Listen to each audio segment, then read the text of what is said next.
అతి పరిశుద్ధుడు లోకరక్షకుడైన యేసుక్రీస్తుడి పేరిట మీ అందరికీ నా హృదయపూర్వకమైన వందనాన్ని ప్రైజ్ లార్డ్.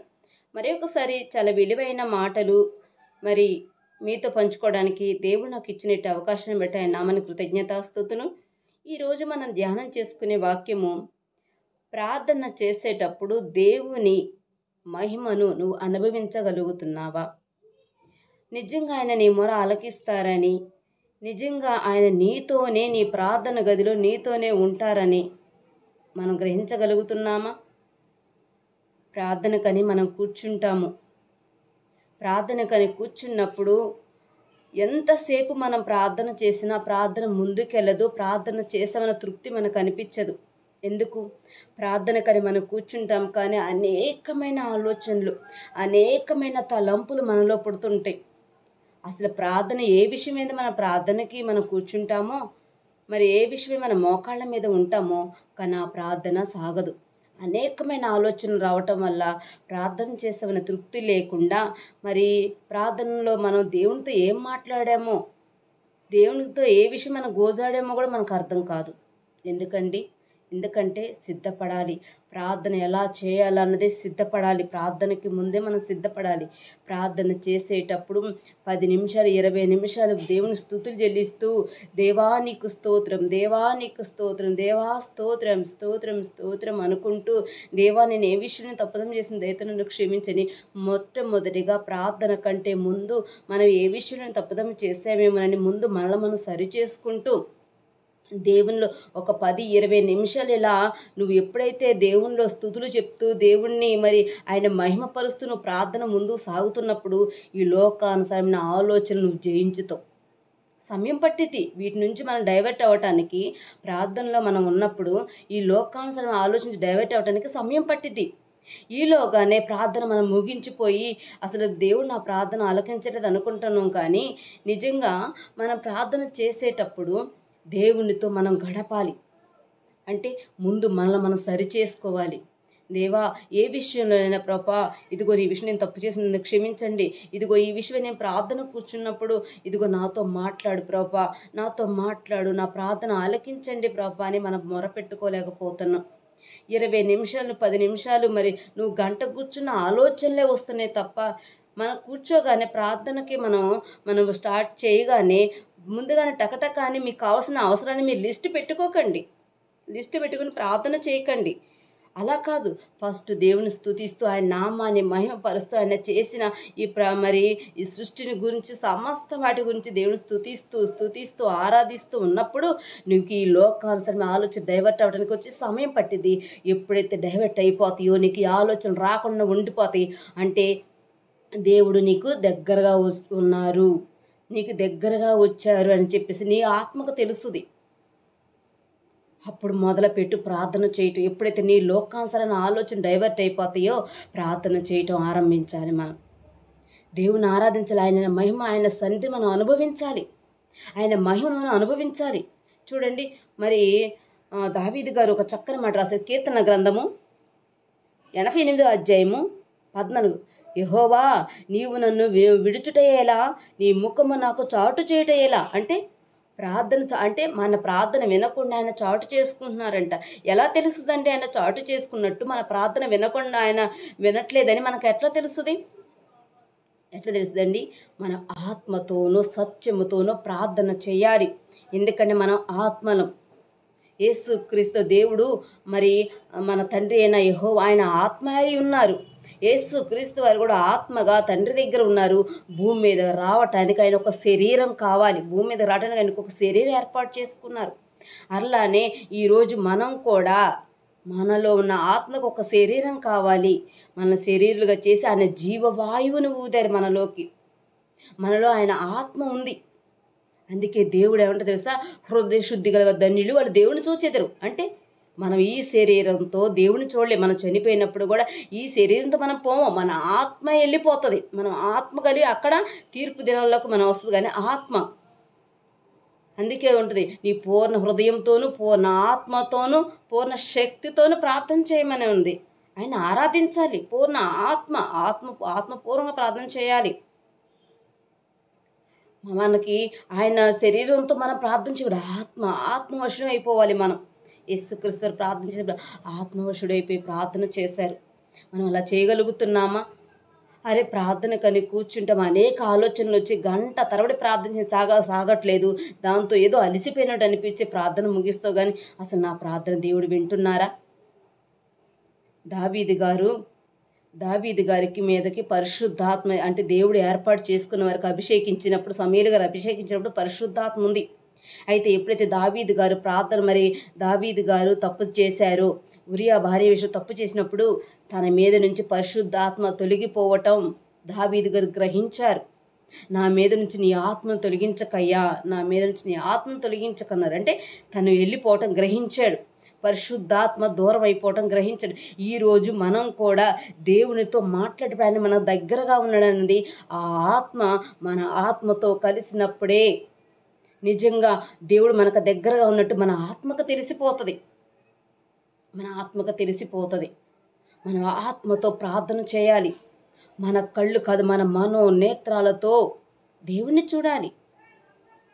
అందుకని చూడండి, హెబ్రీ పత్రిక 11వ అధ్యాయము, హెబ్రీ పత్రిక 11వ అధ్యాయము 11-27 చూడండి. విశ్వాసమును బట్టి అతడు అదృష్టమైన వానిని చూచునట్లు స్థిరబుద్ధి గలవాడై. అంటే అదృష్టమైనవి, దృశ్యమైనవి అంటే మనకు కనిపించేవి దృశ్యమైనవి. మన శరీరం కనిపిస్తుంది, శరీరంలో అవయవాలు కనిపిస్తున్నాయి, మన ప్రకృతి అన్నీ కనిపిస్తుంది కదా, దృశ్యమైనవి కనిపించేవి. అదృశ్యమైనవి అంటే కనిపించింది. ఇప్పుడు ఆత్మ మనకు కనిపిస్తుందా? కనిపించదు. మన మనోనేత్రాలు ఉంటాయి, మనకు తెలుసా? అవి కనిపించవు. మరి దేవుడు మన కొరకు ఏం సిద్ధపాటు చేశారు, దేవుడు అసలు మనకి ఏం చూపించబోతున్నారు, అది మన శరీరంతో ఉన్న మనకు తెలియదు, కానీ మన దేవుణ్ణి ఆత్మతో చూడాలి. దేవుడు వెలుగై ఉన్నారు, ఆత్మై ఉన్నారు. మనం ఆయనతో ప్రార్థన గదిలో దేవునితో ఆయనతో స్నేహంగా ఉండాలి. ఆయనతో మనం మొరపెట్టుకోవాలన్న ఆత్మతో ప్రార్థన చేయాలి. చూడండి, మన చేతగాక మనం అలిసిపోయి పడుకున్నప్పుడు ఆత్మ, మన పరిశుద్ధాత్మ మన తరపున ఆత్మే తనకంటే ఆత్మ ప్రార్థన చేస్తుంది. దేవునితో ఆత్మతోనూ సత్యముతోనూ ఆయన ఆరాధించాలి. దృశ్యమైన కనిపించిన వాటిని నువ్వు నమ్మాలి. చూసి నమ్మడం కంటే చూడకుండా నమ్మినవాడు ధన్యుడు. చూడకుండా నమ్మడం అంటే నిజంగా దేవుడు ఉన్నారని, ఆయన కార్యాలు చేస్తారని చూడకుండా నమ్మటం విశ్వాసం. అదృశ్యమే. చూడండి, కింద ఉన్న భూమి మీద ఉన్న వాటిని వెతకండి, పరలోక సంబంధమైన పైన వాటి మీదే మనసు పెట్టాలి, అనగా ఆత్మను పెట్టండి. ఆత్మతో ప్రార్థన చేయాలి, మనస్ఫూర్తిగా ప్రార్థన చేయాలి. ఎంతగా ప్రార్థన చేయాలి? ఆయన ఇగో మీరు చూసుంటారు కదా, ప్రార్థన చేసినప్పుడు మీరు పొందుకున్న నమ్మండి. అంటే ఈ శరీరానుసారం కదా, ఆత్మానుసారంగా మీరు పొందుకున్న నమ్మండి. ఎందుకు? మీరు ఆత్మతోను ప్రార్థన చేస్తున్నప్పుడు దేవుడు ఇచ్చాడని నమ్మాలి. అప్పుడే మీకు తెలుసు. అందుకే దేవుడు నేను చేసే కార్యాలు ఇగో నేను మీ కొరకు ఏంది కంటికి కనిపించట్లేదంట, హృదయానికి గోచరం కావట్లేదంట. ఎందుకు? మీరు మా ఆత్మతో చూడట్లేదు, హృదయంతో చూడట్లేదు, శరీరంతో చూస్తున్నారు. మీరు మామూలుగా లోకానుసారమైన దృశ్యమైన వాటితో చూస్తున్నారే, కానీ నిజంగా ఆత్మతో ఆరాధించి నా యందు పరవశుడు అయిపోయి ఆత్మతో ఆరాధించినప్పుడు నిజంగా ఆయన శక్తిని, ఆయన వెలుగుని, ఆయన ప్రభావాన్ని మనం గ్రహించగలుగుతాం. ఆయన మన మనోనేత్రాలతో ఆయన చూడగలుగుతాం ప్రార్థన గదిలో. చూడండి, మార్కు సువార్త ఆయన అడుగు వాటిని పొందుకున్న నమ్మాలి. మనం అడుగుతున్న వాటిని పొందుకున్న నమ్మాలి. చూడండి, మార్కు కాదు, 2వ కొరింథీయులకు రాసిన పత్రిక, కొరింథీయులకు రాసిన 2వ పత్రిక, అపోస్తుడైన పౌలు గారు కొరింథీయులకు రాసిన పత్రిక చూడండి, 4వ అధ్యాయము 4:17 చూడండి. మేము దృశ్యమైన వాటిని చూడక అదృశ్యమైన వాటినే నిదానించి చూచుచున్నాము గనుక క్షణమాత్రముండు మా చులకని శ్రమ మా కొరకు అంతకంతకు ఎక్కువగా నిత్యమైన మహిమ భారము కలుగు చేయుచున్నది. ఎలయనగా దృశ్యమైనవి అనిత్యములు, అదృశ్యమైనవి నిత్యములు. చూడండి, ఇక్కడ వాళ్ళు ఆత్మతో దేవుని చిత్తం ఏంటో వాళ్ళు తెలుసుకుంటున్నారు, దేవుని చిత్త ప్రకారంగా పనిచేస్తున్నారు. అపోస్తలు పౌలు గారు వీళ్ళు దేవుని ఆత్మతో, చూడండి ఇక్కడ ఏముంది, మేము దృశ్యమైన వాటిని చూడక, దృశ్యం అంటే పైన కనిపించే వాటిని మేము చూడక అదృశ్యమైన వాటినే నిదానించి చూస్తున్నాము. నువ్వు నిదానించి నీ మనోనేత్రాలతో చూడాలి. మనకు మనోనేత్రాలు ఉంటాయండి. మనకు అసలు మనసు ఉందా? ఆత్మ ఉంటుందండి. మనం ఒక్కోసారి అంటామే, నేను మనసారా తిన్నా, కడుపారా తిన్నా, లేకపోతే నా మనసు ఈరోజు బాగాలేదు, నా మనసు బాగాలేదు అంటాం. అంటే నీకంటూ మనసు ఉంది, దానికంటే ఒక బాధ ఉంది, అది బాధపడిద్దని. తర్వాత నువ్వు ఏదైనా తప్పు చేసినప్పుడు నీకు తెలియకుండానే గద్దిస్తుంది, నువ్వు చేసిన తప్పు అని నీకు ఎప్పుడైతే తెలియజేస్తుందో అది ఆత్మ. మనలోని ఆత్మకు నీలో ఆత్మ నిన్ను గద్దిస్తుంది. నువ్వు తప్పు చేసినప్పుడు నీలోని ఆత్మ నిన్ను గద్దిస్తుంది. అయితే మన పాపపు చేయటం వల్ల, మన పాప పొరల వల్ల, మన పాపపు జీవితం వల్ల మన మనోనేత్రాలతో మనం చూడలేకపోతున్నాం, ప్రార్థన చేయలేకపోతున్నాం, మన వాక్యాన్ని వినలేకపోతున్నాం, మరి దేవుని చిత్తం ఏంటో తెలుసుకోలేకపోతున్నాం, దేవుని ఆరాధించలేకపోతున్నాం. నామకార్థంగా పెదవులతో మనం ప్రార్థన చేస్తున్నాం, కానీ మన హృదయం దేవునికి దూరంగా ఉంది. ఆయన ఆత్మతో సత్యంతో దేవుని ఆరాధించాలి. హృదయ శుద్ధి గలవారు ధన్యులు, వారు దేవుని చూసేది. హృదయం శుద్ధిగా ఉందా మనకి? నువ్వు ప్రార్థనకు కూర్చున్నప్పుడు నువ్వు ఏమైనా తప్పుదమ్ము చేస్తుంటే, దేవా నన్ను క్షమించండి, ఇదిగో ఈ విషయం నేను ప్రార్థన చేస్తున్నప్పుడు ఇదిగో ప్రభా మరి నా ప్రార్థన ఆలకించండి, ఒకవేళ నీకు నాకు అడ్డుగా ఏమైనా నా తప్పులు ఏమైనా ఉంటే నన్ను క్షమించండి అయ్యా, నా ప్రార్థన ఆలకించని అడగాలి.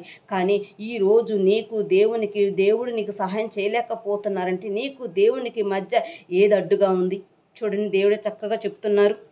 యెషయా గ్రంథము 59వ అధ్యాయము, యెషయా గారు రాసిన యెషయా గ్రంథము 59వ అధ్యాయము 1వ వచనం చూడండి. రక్షింప నేరక యుండునట్లు యెహోవా హస్తము కొరచ కాలేదు, విననేరక యుండునట్లు ఆయన చెవులు మందము కాలేదు. మీ దోషములు మీకును మీ దేవునికి అడ్డుగా వచ్చెను, మీ పాపములు ఆయన ముఖమును మీకు మరుగు చేసెను, కనుక ఆయన ఆలకింపకున్నాడు. ఏం మరుగు చేసిందంటండి? మన పాపాలంట మరి దేవుడు మనకు సహాయం చేయకుండా ఉండటానికి దేవుడికి అంటే ఒక గోడ అడ్డుగా ఉన్నట్టుగా మన పాపం ఏదో అడ్డుగా ఉందంట. నువ్వు ఎప్పుడైతే పశ్చాత్తాపడి నువ్వు ప్రార్థన చేస్తావో దేవుడు ఇగో ఎప్పుడైతే నువ్వు భారం కలిగి విరిగి నలిగిన హృదయంతో నువ్వు భారం కలిగి నువ్వు ప్రార్థన చేసినప్పుడు దేవుడు నీకు ఆసనంగా వచ్చినప్పుడు నీ ఆత్మకు తెలిసిపోతుంది. ఆయన ప్రభావం, ఆయన సన్నిధి మనం అనుభవిస్తున్నట్టు మనకు తెలిసిపోతుంది. ప్రార్థన అంటే చాలా చిన్న విషయం కాదండి. దేవునితో మాట్లాడటం, దేవునితో ఏకీభవించటం, దేవుని ఆత్మ మన ఆత్మతో కలిపి దేవుణ్ణి ఆరాధించుకోవటం, దేవుని ఆత్మను ఆయన సన్నిధిని మనం అనుభవించటం చాలా విలువైనది ప్రార్థన. ఏంటంటే నువ్వు దేవునితో మాట్లాడాలంటే ప్రార్థన చేయి, ఆత్మతో ప్రార్థన చేయి, దేవునితో నువ్వు మాట్లాడు. కానీ దేవుడు నీతో మాట్లాడాలంటే పరిశుద్ధ గ్రంథాన్ని చదువు, దేవుడు నీతో మాట్లాడతారు. నువ్వు ఎలా బ్రతకాలో మాట్లాడతారు, నువ్వేం చేసావో, నువ్వు ఎలా పశ్చాత్తాపడాలి, దేవుడు నిజంగా పరిశుద్ధ గ్రంథం ద్వారా నీతో మాట్లాడతారు. మనం మాట్లాడాలి, దేవునితో మనం మాట్లాడాలంటే ప్రార్థన చేయాలి. దేవుడు నీతో మాట్లాడాలంటే పరిశుద్ధ గ్రంథాన్ని చదవాలి. ఆయన సన్నిధి మనం అనుభవించాలి, మన ఆత్మతో సత్యంతో దేవుని ఆరాధించాలి. మరి ఆ ప్రార్థన చేసే గదిలో ఇంకా నీతో పాటు ఇంకా ఎవరన్నా ఉన్న ప్రార్థన చేసేప్పుడు ఎక్కడైతే 2-3 కూడా నా నామాన్ని స్మరణ వాళ్ళ మధ్య నేనుంటాను.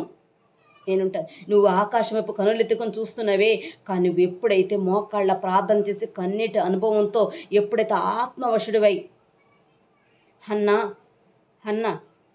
గర్భిణీ కావాలని, ప్రెగ్నెంట్ పిల్లలకు కావాలని ఎలా ప్రార్థన చేసి మత్తురాలు అయిపోయింది. ఏమేమన్నా తాగిందా అంటే, అయ్యా నిన్ను తాగలేదయ్యా. ఆమె ఇదేంతో ఆమె ఆ దేవుని ఆరాధిస్తుంది, ఆత్మతో ఆరాధిస్తుంది, మత్తురాలైపోయింది. నువ్వు దేవుడిని ఆరాధించాలి, ఆత్మతో సత్యం నువ్వు ఆరాధించినప్పుడు దేవుడు నీకు దగ్గర నీ పక్కనే ఉంటారు. ఆయన వెలుగు, ఆయన శక్తి నువ్వు అనుభవిస్తున్నట్టు నీ ఆత్మకి ఫీలింగ్ తెలిసిపోతుంది. ఒకవేళ చూడండి, దావీదు గారు తప్పు చేసినప్పుడు ఎంత పశ్చాత్తాపడ్డారు, ఎంత కన్నీరు కార్చారు. దేవా నన్ను మరుగు చేయొద్దయ్యా, నీ మొహన్ నన్ను మరుగు చేయొద్దు ప్రభు అని అడుగుతున్నారు. చూడండి, కీర్తనల గ్రంథము 27వ అధ్యాయము 27 దావీదు గారు రాసిన కీర్తనలు చూడండి, 27వ అధ్యాయము దేవుడు ఏం చెప్తున్నారు చూడండి. దావీదు గారు దేవునికి ఎలా ప్రార్థన చేసిన చూడండి. 27వ అధ్యాయము 27:9. నీ ముఖము నాకు దాచకము, కోపము చేత నీ సేవకుని తొలివేయకము, నా సహాయుడవు నీవే, రక్షణకర్తవగు నా దేవా, నన్ను విడనాడకము. అంటే ఇక్కడ ఏమనుంది? ఇక్కడ చూడండి, మంచి గొప్ప విషయం ఉంది. ఇక్కడ చూడండి ఏమనుందండి, నీ ముఖము నాకు దాచొద్దు అంటే ఒకప్పుడు ఆయన అనుభవించిండా, ఆయన మహిమను ఆయన అనుభవించుంటారు దావీదు గారు. దాచొద్దయ్యా అంటే ఇప్పుడు ఆయన మహిమ కనిపించట్లేదు.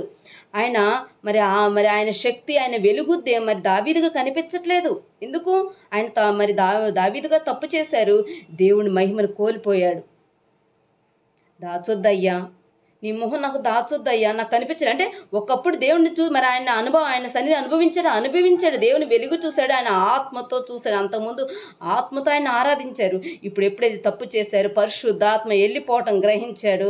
మరి ఆయన ఆత్మతో ఆరాధించలేకపోతే, దేవా నాకు మరుగు చేయొద్దయ్యా, నీ ముఖం నాకు దాచొద్దు ప్రవ్వా, ఇగో కోపం చేత నీ సేవను తొలివేయటం అంటే నన్ను నెట్టేయొద్దయ్యా, నేను ఎలా బ్రతుకుతానయ్యా? నువ్వు నన్ను తొలివేస్తే, నువ్వు నన్ను బయటికి పంపించేస్తే నేను ఎలా బ్రతుకుతానయ్యా? బయట నేను బ్రతకలేనయ్యా. ఇగో ఒకప్పుడు ఏ స్థితిలో ఉన్నానో నన్ను తీసుకొచ్చావయ్యా, నేను చేసిన తప్పు అయ్యా, నీ ముఖాన్ని నాకు దాచొద్దయ్యా అని బ్రతిమలాడుకున్నాడండి, గోజాడుకున్నాడండి. దేవునితో ఆయన ఉన్న ఆ బంధాన్ని, నిజ కీర్తన గ్రంథం అంతా ఆయన ఎంతగా దేవుణ్ణి తాను ఎంతగా తగ్గించుకొని ఎంతగా మొరపెట్టుకున్నాడో మన కీర్తనలో మనకు తెలుస్తుంది. మరి ఈరోజు నువ్వు అలా గోజాడుకోగలుగుతున్నావా? దేవుని సన్నిధి అనుభవించగలుగుతున్నావా? దేవుని వెలుగును అనుభవించగలుగుతున్నావా? దేవుని శక్తి ఆయన నీ పక్కనే ఉన్నారు. ఏదో టకటక మనం సరుకులు లిస్ట్ రాసుకున్నట్టు వెంటనే ఇది అడగాలని చెప్పేసి వెంటనే దేవా నాకు ఇది సహాయం చేయి, అది సహాయం చేయి, నాకు ఇది కావాలి, అది కావాలని చెప్పేసి ఏదో అడిగానని చెప్పేసి ప్రార్థన ముగించటం కాదండి. ప్రార్థన ముగించటం కాదు. చూడండి, మన ఇంటికి వెళ్ళినప్పుడు మన తండ్రితో తల్లితో మనం ఎంతసేపు గడుపుతాం. నాన్న నాకు ఇది సమస్య, నాన్న ఇది అని ఎంత విరిగి నలిగిన హృదయంతో నువ్వు చెప్పినప్పుడు అవతల హృదయం, తండ్రి హృదయం మారిపోతుంది.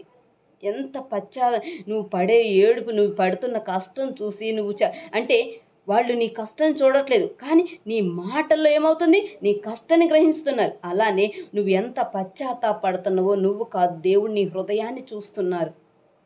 నీ హృదయంతో దేవుని ప్రార్థిస్తున్నావా? పెద్దవాళ్ళతో మాత్రమే ఆరాధిస్తూ నీ హృదయాన్ని దూరంగా పెట్టుకుంటూ ఉపయోగం ఏంటి? ఎలా కార్యాన్ని పొందుకుంటావు? ఎలా అద్భుత కార్యాన్ని నువ్వు చూస్తావు?